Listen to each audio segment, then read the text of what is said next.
السلام علیکم ورحمۃ اللہ وبرکاتہ۔ محترم سامعین کرام، آج 26 نومبر ہے۔ گزشتہ ایک مہینے سے انجینئر محمد علی مرزا اور مفتی حنیف قریشی کے مابین مناظرے کی بازگشت سوشل میڈیا پر سنائی دی جا رہی ہے۔ انجینئر محمد علی مرزا کے فالورز انتظار میں تھے کہ ہمارے انجینئر صاحب کے ساتھ دنیا کا کوئی عالم بیٹھ کے گفتگو نہیں کر سکتا، اور انجینئر صاحب نے تمام علماء کی دکانیں بند کر دی ہیں۔ اسٹوڈنٹس انتظار میں تھے کہ انجینئر محمد علی مرزا مناظرہ کریں گے، اور اسی کے ساتھ ساتھ لاکھوں کروڑوں و مسلمان، اہل سنت، علماء دیوبند، بریلوی اور اسی کے ساتھ ساتھ اہل حدیث اسکول آف تھاٹ سے تعلق رکھنے والے لوگ آج اس دن کا شدت سے انتظار کر رہے تھے کہ انجینئر محمد علی مرزا مفتی حنیف قریشی کے ساتھ مناظرہ کریں گے۔ لیکن ہوا وہی جو انجینئر محمد علی مرزا سے توقع کی جا سکتی تھی، کیونکہ انجینئر صاحب کے پاس اب تک 1 درجن کے قریب علماء جا چکے ہیں مناظرے کے لیے۔ کچھ عرصہ پہلے کراچی سے نامور مذہبی اسکالر، فیمس اسکالر حضرت مولانا مفتی طارق مسعود صاحب کراچی سے جہلم تشریف لائے اور انجینئر کو دعوت دی اور کہا کہ ہم سرعام گفتگو کرتے ہیں، مناظرہ کرتے ہیں، ٹیبل ٹاک ہو جائے، مکالمہ ہو جائے، مباحثہ آپ اسے کہہ دیں، کر لیتے ہیں۔ لیکن انجینئر صاحب مجال ہے کہ اپنے کمرے سے باہر آئے ہوں، اپنی اکیڈمی سے باہر نکلتے ہوں، اور ان کو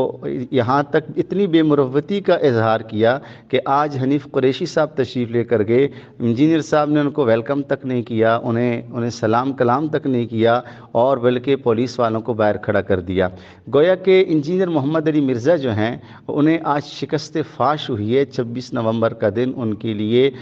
رسوا کن دن ثابت ہوا۔ آج انجینئر محمد علی مرزا جو ہیں آج تک تقریباً 12-13 علماء کرام ان سے بات کرنے کے لیے جا چکے ہیں۔ ڈاکٹر زبیر صاحب ان کے پاس گئے ہیں مناظرہ کرنے کے لیے، اور اسی کے ساتھ ساتھ مولانا عبدالغفار ذہبی صاحب اور بھی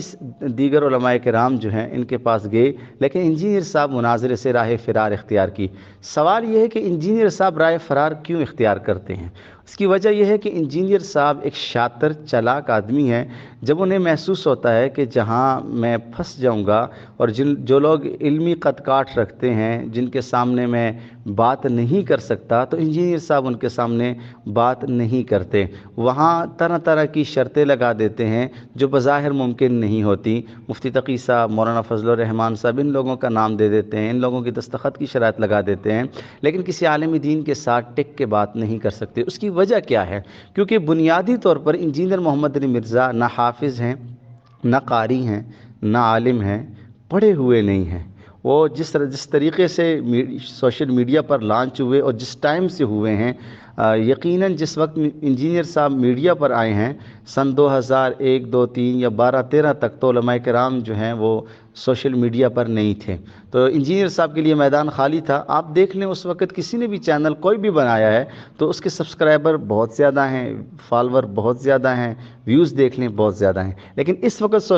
اگر یوٹیوب کو خاص طور پر آپ دیکھ لیں تو اس وقت کوئی آدمی اگر چینل بنائے تو اتنا زیادہ مشہور نہیں ہوتا۔ تو انجینئر صاحب کے لیے میدان خالی تھا، تو انجینئر صاحب بلند و بانگ دعوے بھی کرتے رہے، لیکن انجینئر صاحب کو جب علماء نے اس کی پکڑ شروع کی اور اس پر گرفت شروع کی، خاص طور پر مولانا محمد عمران صاحب جو کہ کہرڑ پکا ملتان سے تعلق رکھتے ہیں، اسی طرح دیگر مکاتب فکر کے علماء کرام نے جب اس پر گرفت کی تو انجینئر صاحب کی چیخیں نکلنا شروع ہو گئیں۔ آج انجینئر صاحب کو علم تھا کہ جب عطائی ڈاکٹر اور اصل ڈاکٹروں کا مقابلہ ہو جائے، اور ایک آدمی چند اردو کی کتابیں میڈیکل کی پڑھ کے ایک کمرے میں بیٹھ جائے اور ساری دنیا کے ڈاکٹروں کو للکارنا شروع کر دے، اور وہ خواہ پورے 4 صوبوں کے ہوں، پوری دنیا کے ڈاکٹر ہوں، پاکستان کے ہوں یا پاکستان سے باہر کے ڈاکٹر ہوں، جب ان کو چیلنج کرنا شروع کرے گا تو ظاہر سی بات ہے ڈاکٹر بھی اسے کہیں گے آ جائیں، یہ گز اور یہ میدان ہے،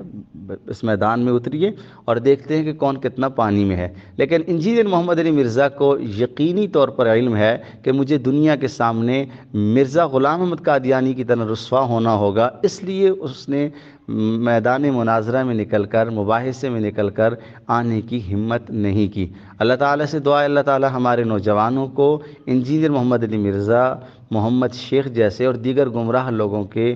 برے عزائم، ان کے افکار خیالات سے محفوظ رہنے کی توفیق عطا فرمائے۔ اور یقیناً اویس ربانی صاحب، مفتی حنیف قریشی صاحب اور ان سے پہلے جتنے علماء کرام اس کے خلاف گئے ہیں اور بات چیت کرنے کے لیے گئے ہیں، ٹیبل ٹاک کے لیے گئے ہیں، وہ سب خراج تحسین کے قابل ہیں۔